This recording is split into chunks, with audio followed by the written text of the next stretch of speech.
Fortifikimi i lirë i Komlikut në fshatin Ugrej të Lezhës po tërheq gjithnjë më shumë vëmendjen e studiuesve për vlerat e tij të rralla historike. Sipas të dhënave të evidentuara në terren, muret rrethuese datojnë në shekullin e 5 para erës sonë, ndërsa gjetjet arkeologjike të periudhës së Bronzit dëshmojnë për një histori shumë më të hershme, 3000 deri në 3500 vjet. Historiani Paulin Zefi thotë se në këtë zonë ka pasur jetë aktive deri në mesjetën e hershme, bazuar në fragmentet për qeramike të zbuluara në sipërfaqe.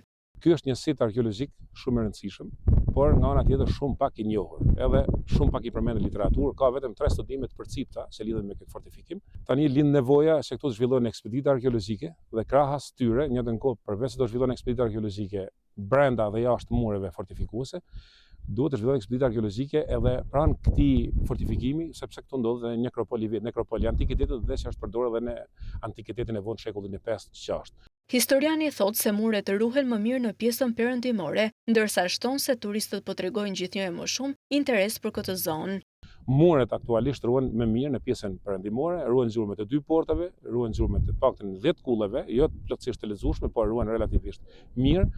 Gjatësia e mureve është 60 metër, ndërsa gjerësia e tyre shkon 45 deri në 50 metër. Pra, mbulon një sipërfaqe, këto mure qarkojnë një sipërfaqe rreth 0.2 hektar, ose 2 dynim, mjaftueshëm për të kryer idenë se këtu kemi të bëjmë me një qytet të rëndësishëm fortifikim, por një qytet të fortifikuar periudhës antikitetit shekullit 5-4 para Krishtit dhe pikërisht në territorin e fisit të lirë të Pirustëve. Ekspertët kërkojnë ngërmime sistematike dhe ndërhyrje konservuese për të përcaktuar më saktë kronologjinë e sitit dhe për ta shpallur atë monument kulture, duke e përfshirë në trashëgiminë kombëtare.